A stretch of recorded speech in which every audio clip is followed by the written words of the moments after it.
Dito tayo magsisimula sa gitna ng matinding pressure. Si Akagi, binabakuran ng dalawang player ng Toyotama.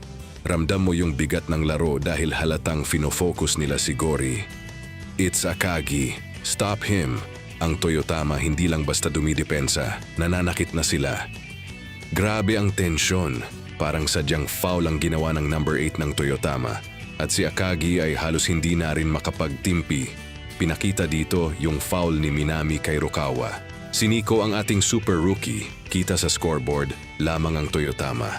Habang pinapasok si Rukawa sa infirmary, ramdam mo ang pangamba ng Shohoku na wala ang kanilang lead scorer. Nagkakagulo na sa bleachers. Ang mga fans ng Shohoku galit na sa maruming laro ng Toyotama. Sabi nga nila, tackling na yan, hindi na depensa. Pero ang mga taga-Osaka, tuwang-tuwa pa sa pananakit. Sunod naman si Miyagi Ryota. Sinubukan niyang umiskor dahil lahat ay nakapokus kay Akagi pero hinarang siya ng Toyotama number 6 na si Itakura. Tawag sa kanya, moron. Pinupuntirya nila ang emosyon ng Shohoku para mawala sa focus. Bumagsak si Miyagi, isang malakas na crash ang bumalot sa court. Pero ang matindi, imbes na humingi ng paumanhin, parang nang-aasar pa ang Toyotama. Muntik nang makipagsuntukan si Ryota kung hindi lang siya pinigilan ng sigaw ni Ayako. Huling babala ng referee sa dalawang captain, keep it in the game, dahil halatang nagkakainitan na ang dalawang kupunan at dito na natapos ang first half ng laban. Pagod at bugbog ang Shohoku, kita sa mga mukha nila ang frustration. Score check, 28-34 lamang ang Toyotama. Kahit mababa ang score para sa isang A-rank team, kontrolado nila ang laro dahil sa siko ni Minami. Sa locker room, bagsak ang balikat ng Shohoku. Locker room drama, habang ang iba ay hingal kabayo, itong si Sakuragi wala pa ring preno ang dila. Kinukulit ang mga freshmen at nagwawala dahil sa inis kay Rukawa. Pero sa kabila ng kulit, alam mong nag-aalala rin siya. Seryosong Sakuragi? Sabi niya. Siya dapat ang tatalo kay Rukawa kaya hindi ito pwedeng mawala. Kinukulit niya si Toki dahil freshman pero banat naman niya freshman ka rin naman, na lalong nagpainit kay Sakuragi. Habang nakikinig si Coach Anzai, makikita mong sinusuri na niya ang sitwasyon. Lipat tayo sa Toyotama locker room. Akala nyo ba ayos sila? Hindi. Nagtatalo sila sa strategy. Gusto ni Minami na bilisan ang laro, ang kanilang run and gun style. Desidido silang manalo kahit anong mangyari gamit ang ganitong estilo. Dito na pumutok ang gulo. Ang coach ng Toyotama minamaliit ang run and gun style dahil laging final 8 lang sila taon-taon. Ang resulta, sinakal siya ni Minami. Get real, sigaw niya. Ganyan katindi ang obsession nila sa laro ng dating Coach Kitano. Nag-flashback si Minami. Coach Kitano, nanonood ka ba? At laking gulat nang biglang may lumitaw na matanda sa gym. Ang ngiting yan, pamilyar ba? Si Coach Kitano mismo, kasama ang kanyang mga apo na nanonood sa laban nila ng tahimik. Ang mga player ng Toyotama handa nang ipakita ang estilo ng dati nilang coach sa Inter-High kung gaano talaga ito kalakas. Balik sa Shohoku, tahimik si Coach Anzai, yung tipong nakakatakot na katahimikan pero biglang binasag ni Sakuragi ang momentum. Pinisil ang baba ng coach, pero naging seryoso ang usapan nang punahin ni Anzai si Miyagi dahil sa pagiging selfish sa laro. Hindi ligtas si Akagi. Sinabihan siya ni Anzai na masyado siyang nanggigigil sa depensa. Is your talk about winning the national title really just talk? Aray, sapul sa puso si Gori. Biglang bumukas ang pinto. Creak! Si Rukawa, pikit ang isang mata, namamaga ang tama nito pero ang aura. Mas matindi pa sa dati, lahat sila napanganga. Pero itong si Sakuragi kinantsawan pa yung mata ni Rukawa na parang tutusukin. Lalaro ka ba? Tanong nila. Of course, sagot ng super rookie. At ang pinaka-epic na part, si Rukawa mismo ang nag-aya. Let's do that thing, that we are thing. Ano kaya itong plano ni Rukawa?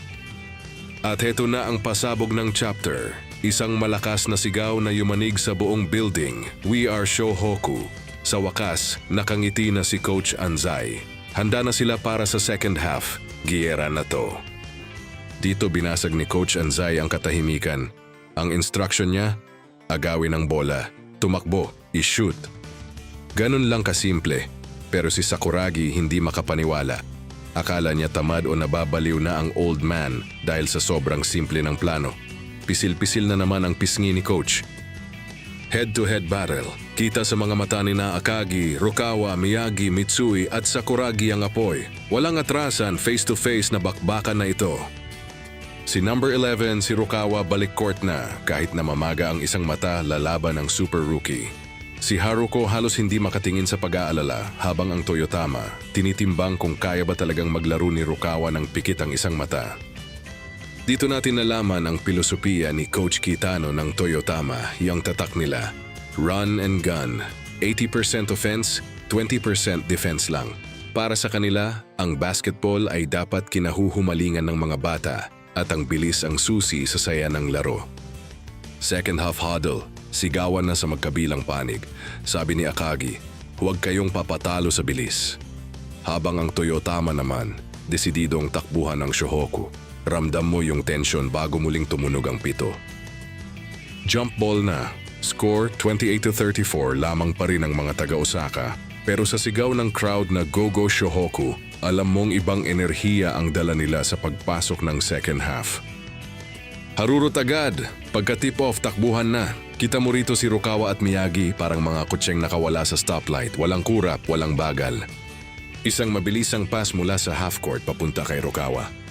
Speed is the name of the game. Ang instruction ni Coach Anzai na speed to beat them ay unti-unti nang nagkakatotoo. Pero dahil sa injury hindi nasalo ni Rukawa ang bola, pinagtatawanan pa siya ng Toyotama at inaasar. Sarado yung isang mata niya at baka bumangga pa siya sa kanila. Naalala ni Miyagi ang payo ni Coach Anzai na wag mapipikon. Kaya ang ginawa niya, naglutang-lutangan. Agad nakascore ang Toyotama at ang score ay naging 28-36. Nag-celebrate sila dahil sa unang punto sa second half. Habang nangyayari yon ay nagkaroon ng flashback ang Toyotama sa dati nilang coach.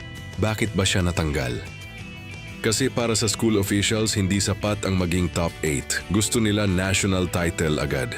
Dito pinaliwanag na kapag naging normal na ang pagkapanalo ang mga tao sa labas, nagiging mainipin. Coach Kitano felt tired. Hindi na sapat ang saya ng laro para sa mga matatanda sa taas. Ito ang bit-bit na bigat ng mga players ng Toyotama. Unang basket sa second half, napunta sa Toyotama. Pero makikita mo sa mata ni Kishimoto at ng team na parang may hinahanap silang inspirasyon. Gusto nilang manalo na gamit ang estilo ng kanilang dating coach. Upang ipakita na mali ang pagtanggal sa kanya at ang estilong run and gun ang magdadala sa kanila ng national title. Grabe ang tulin ni Hanamichi at Rukawa, pati ang Toyotama nagulat. Sinabayan ng Shohoku ang sariling laro ng Toyotama, sabi nga ng coach ng kainan. Shohoku's gonna play Toyotama at their own game. Tumakbo ang Tensai na parang may rocket sa likod. Sabi ng Toyotama, ano to? Bakit ang bilis niya tumakbo? Parang spaz. Pero yan ang secret weapon ng Shohoku, walang kapagurang stamina. Bakbakang point guard, Miyagi versus Itakura. Sinubukan ni Itakura na i-psychological war si Ryota. Shrimp daw. Pero si Ryota naging matured.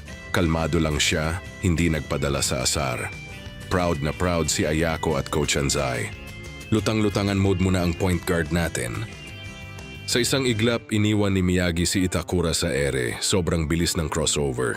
Pagkatapos isang matinding pass ang binitawan niya kay Sakuragi. Ryota, pass! Sigaw ng henyo.